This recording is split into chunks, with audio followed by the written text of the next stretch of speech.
Okay, അപ്പോൾ നോമ്പ് കഴിഞ്ഞിട്ട് നമ്മൾ കഴിക്കും. അപ്പോൾ ഇതാ മോള് ഇതാ സ്കൂളിട്ട് വരാനായിട്ടുണ്ട്. അപ്പോൾ ഞാൻ അവൾക്ക് വേണ്ടിയിട്ടുള്ള സ്നാക്സ് റെഡിയാക്കാൻ പോവുകയാണ്.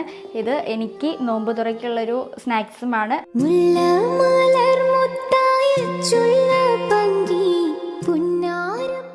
അപ്പോൾ ഞാൻ രാവിലെ തന്നെ ഓൾറെഡി മാവ് ഇങ്ങനെ കലക്കി വെച്ചിട്ടുണ്ടായിരുന്നു. മോക്കും തന്നെ ഇങ്ങനെ കുഞ്ഞത് വെച്ചുണ്ടാക്കുന്നതാണ് ഇഷ്ടം, ജസ്റ്റ് ഇങ്ങനെ കഴിക്കാൻ ഈസി ആയിട്ട്.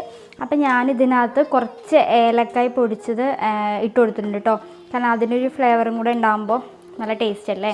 അപ്പോൾ ഞാനത് വേഗം പോയി കുക്ക് ചെയ്യട്ടെ കേട്ടോ. എണ്ണ ചൂടായിട്ടുണ്ട്. ഇനി ഞാൻ പഴം ഇതിൽ മാവിലാക്കിയിട്ട് ഇതിലേക്ക് ഇടണം.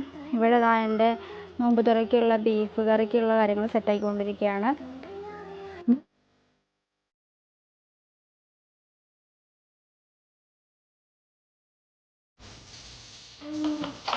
അതിൻ്റെ കൂടെ ഇരുന്ന് ഫുഡ് കഴിക്കട്ടെ. ഞാൻ എൻ്റെ ബാക്കിയുള്ള കുറച്ച് പരിപാടികളും കൂടി ചെയ്യാനുണ്ട് നോമ്പ് തുറക്കാനാകുമ്പോഴേക്കും. അപ്പോൾ ഞാനതൊക്കെ ചെയ്യട്ടെ. നെക്സ്റ്റ് വീഡിയോ ആയിട്ട് കാണാം. Bye bye.